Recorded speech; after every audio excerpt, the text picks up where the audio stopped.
Good afternoon, and welcome to the White House. It's a beautiful event today. So thank you for joining me to address this important issue. Secretaries Wright, McMahon, Rawlings, and Chavez-DeRemir. It's wonderful to be here today alongside private sectors, leaders like Mr. Pichai, Mr. Karishma, Mr. Wilson, and the many more visionaries from across industry. We are living in a moment of wonder, and it is our responsibility to prepare children in America. Cars now steer themselves through our cities. Robots hold steady hands in the operating room. And drones are redefining the future of war. Innovations of first-generation humanoids, factory automation, and autonomous vehicles have surged from private sector investment. Every one of these advancements is powered by AI. The robots are here. Our future is no longer science fiction. Data from the Bureau of Economic Analysis shows that AI innovation is clearly boosting America's GDP growth. Surely this is not a trend, for AI will serve as the underpinning of every business sector in our nation, including education, life sciences, finance, and design. In fact, I predict AI will represent the single largest growth category in our nation during this administration, and I won't be surprised if AI becomes known as the greatest engine of progress in the history of the United States of America. But as leaders and parents, we must manage AI's growth responsibly. During this primitive stage, it is our duty to treat AI as we would our own children, empowering but with watchful guidance. Today, in this room, is filled with the brightest minds of our time. As such, I challenge you to focus on 3 strategic priorities of AI's ecosystem, so America can lead in shaping a new, magnificent world. Infrastructure and energy, national security, and of course, talent. We must ensure America's talent, our workforce, is prepared to sustain AI's progress. And the Presidential AI Challenge is our first major step to galvanize America's parents, educators, and students with this mission. English is a new coding language for many, and with it, creativity will flow from every corner of America, sparking new industries, careers, and jobs. By supporting the Presidential AI Challenge, you are investing in our youth, America's next era builders.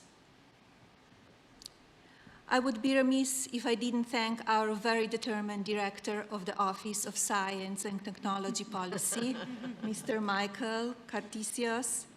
Michael's vision will have a profound effect on how emerging technology shapes our future.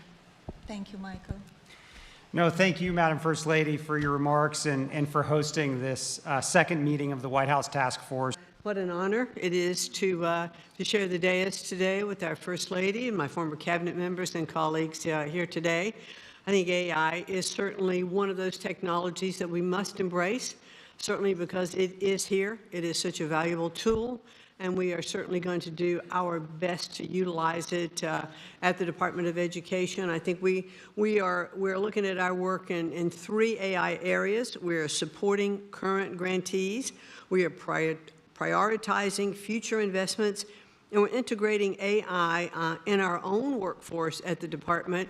So I am certainly and maybe a little to the table later than some as an adapter, but clearly I certainly am now an adapter in utilizing some forms of AI, which I'm finding so incredibly helpful. And I bet that Barron is helping you with a little bit of this as well, and maybe charging you a little bit with that. I would think so. In supporting our current grantees, we've issued a Dear Colleague letter telling anyone who has received an ED grant that AI tools and technologies are allowable use of federal education funds. Our goal is to empower states and schools to begin exploring AI integration in a way that works best for their communities. And I'm next week actually going to go to the Alpha School in Austin, Texas, to see AI in action in the school, so I'll be anxious to report back and see how that works. We are prioritizing future investments as I've now made AI one of my priorities as secretary. This explicitly encourages the integration of AI in teaching, learning, and school operations. Any grant applications that come into the department that utilize AI will be more strongly considered, for their grants. Might even get some bonus points for that. We want to integrate AI at ED. We're exploring ways to utilize AI in our processes across the department, not to replace human judgment and work, but to make us more efficient and effective. And I think that should be a goal everywhere. ED is fully aligned with the Presidential AI Challenge and is encouraging students and educators to explore AI technologies with curiosity and with creativity. It's not one of those things to be afraid of. Let's embrace it. Let's develop AI-based solutions to real-world problems and cultivate an AI-informed, future-ready workforce. ED strongly supports the Pledge to America's Youth. We are thankful to the folks in the room today and many others who have made commitments to expand AI access and understanding across schools, very important across all over the country. And as I am touring and visiting schools of all kinds of different schools around the country, I will be looking to see how AI is being utilized and totally impressed by what I'm seeing. We are helping schools prepare every school, every child, every student for the AI-driven world. Thank you, Secretary Rollins. Well, first of all, I will turn my microphone on. First of all, I just want to say thank you all. I'm Brooke Rollins, and what a joy to be up here with my fellow cabinet members. Michael Kratsios, you are just a visionary. And I think back to the first term when we were able to work together. It's just incredible to see you lead and drive and cast a vision supported by so many incredible people here, and I know your team. But it's just a joy to see this incredible perhaps one of the most important issues, if not the most, that we have to address and embrace and build as a culture, as a society, as America. Is just so great. And to our incredible First Lady, it goes without saying that you're strong and steady leadership, and whatever you put your hand and your mind to is beyond what any of us could have hoped or imagined in terms of your leadership, your ability to move mountains for what you believe is important. I saw it with your Be Best campaign in the first term, and now to see you put your intellect and your heart and your work behind this is just incredibly encouraging. And as your friend, I'm just so grateful. So thank you for your leadership. And to all of our private sector partners in the room, I know we're going to get to hear from some of you. Many of you, again, we've worked together for some time, but this is the new Trump administration. This is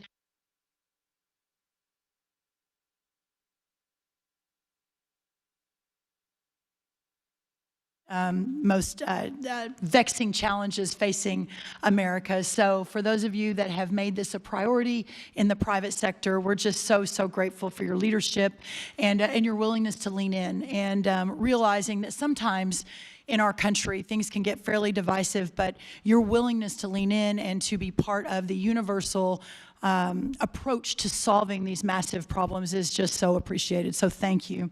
I want to say that President Trump has been very clear The United States will lead the world in artificial intelligence, period, full stop. Not China, not any of our other foreign adversaries, but America. And with the First Lady's leadership and the Presidential AI Challenge, we are making sure that our young people are ready to win that race. And I think that's why we're all here today. From my perspective as the Secretary of Agriculture and hyper-focused on rural America and returning the golden age of prosperity to every corner of this great country, I would like to say that far too often for those living and working in our rural parts of our country, that often those are left behind and do not always have the same access to the most recent technological innovations that our urban counterparts across the country do. We cannot let that happen with AI. The agricultural sector, who feeds and fuels and clothes the country, who provides the national security in terms of feeding ourselves and fueling ourselves, has the potential for a seismic shift driven by the integration of cutting-edge technologies like AI. While AI has already made some inroads in our farming practices and with our farmers and ranchers, its potential in agricultural education, and we're here to talk today about education, is equally transformative. From personalized learning experiences to predictive analytics for curriculum design, AI is reshaping how agricultural knowledge is imparted and absorbed. This is why USDA will leverage partnerships with 4-H, the Cooperative Extension System, and the National Future Farmers of America to bring the Presidential AI Challenge into the heart of rural America. With potential to reach nearly 6 million youth through 4-H and then 1 million through FFA, the sky really is the limit to change the future of rural America. Microsoft and FFA have already developed a partnership called Farm Beats for K through 12 students, where they can work with environmental sensor systems to monitor soil moisture and detect nutrient deficiencies. These changes will make our farmers more efficient and make our food supply more nutritious. In addition to amplifying the Presidential AI Challenge with our partners, USDA is well prepared to support research, extension, and education activities that promote the use of artificial intelligence. In fact, USDA led the way in the first Trump administration through the creation of 5 AI research institutes at our amazing land-grant institutions. This collaboration brought together government, academia, and industry and totaled over $100 million in investments in Trump 1 5, 6, 7 years ago to research the use of AI in agriculture. In addition to the cutting-edge research being conducted, a key tenet of these institutes is education and workforce development. We can point to many examples of this at USDA in supporting the training of an AI-ready workforce. Last month, we had an AI Institute for Resilient Agriculture at Iowa State University holding a workshop for over 250 farmers to show how the AI tools they developed can assist in pest identification and management. Also embedding AI education and apprenticeships into many of our USDA grant programs. While there is more work to be done and the sky is truly the limit, examples like Texas State University creating a technology and leadership education network focused on AI, providing apprenticeships, courses, and workshops to integrate precision agriculture, training youth and education about new agricultural technologies such as unmanned aerial systems at Tennessee State University, and over 600 high school students in Colorado being trained on advanced technologies for agriculture like robotics and automation. As I wrap today, and before I hand it over to my amazing colleague, Lori Chavez-DeRimmer, our Secretary of Labor, there is so much we can do. And I want to, again, send my heartfelt thanks to Michael Kratsios, also to our incredible First Lady and her wonderful team, and everything that has been done to get us to this point today. With the commitment of First Lady Mrs. Trump, and with the commitment of our industry partners who are sitting with us on the dais, but also in the audience, and of course, with President Donald Trump's leadership, tomorrow's workforce will be ready and leading the way in innovation. America's future will be stronger, more secure, and second to no one. The American dream will thrive and prosper like never before. And at the heart of all of that will be the American worker. So at this point, I'd love to turn it over to Secretary Chavez-DeRimmer to talk a little bit about that. Thank you all. Thank you, Brooke. Good afternoon. I'm Lori Chavez-DeRimmer, and it's really an honor to be here on behalf Madam First Lady, thank you so much for what you're doing in the initiative. And on behalf of the American worker, we have a lot of exciting updates from the Department of Labor, and so I'll be brief. Under the direction of President Trump, the Department of Labor has taken on decisive action to make sure that we are promoting AI literacy and skills training, while the primary focus of this group is preparing our youth, the future youth. Congratulations. We are also advancing proposals to ensure all American workers are ready to thrive in an AI-driven economy. As you know, the President set out a goal to make America skilled again by providing more flexibility to state and local governments, including for artificial intelligence programs. Last month, the Labor Department issued guidance to state and local workforce agencies, encouraging the use of Workforce Innovation and Opportunity Act. Some of you know it as WIOA funds, to help develop those AI skills. This new guidance also clarified that states can use their governor's reserve funds for AI learning opportunities, helping increase training across the public workforce system. To further promote AI training, we have developed a set of priorities to expand AI-related apprenticeship opportunities. It's part of a comprehensive workforce strategy that we just published with the Department of Commerce and Education titled America's Talent Strategy, Equipping American Workers for the Golden Age. On-the-job training programs will help fill the mortgage-paying jobs that AI will create, while also enhancing the unique skills required to succeed in various industries. Expanding these opportunities is a key component of our strategy to reach the President's goal of 1 million new active apprentices across the United States. And finally, the Department of Labor has been very proactive in engaging with industry leaders to start the dialogue around what AI literacy looks like and how we can collaborate to help all American workers to succeed. My team has held dozens of meetings with industry stakeholders, as well as the governor's offices, state workforce agencies, and local workforce boards across the country.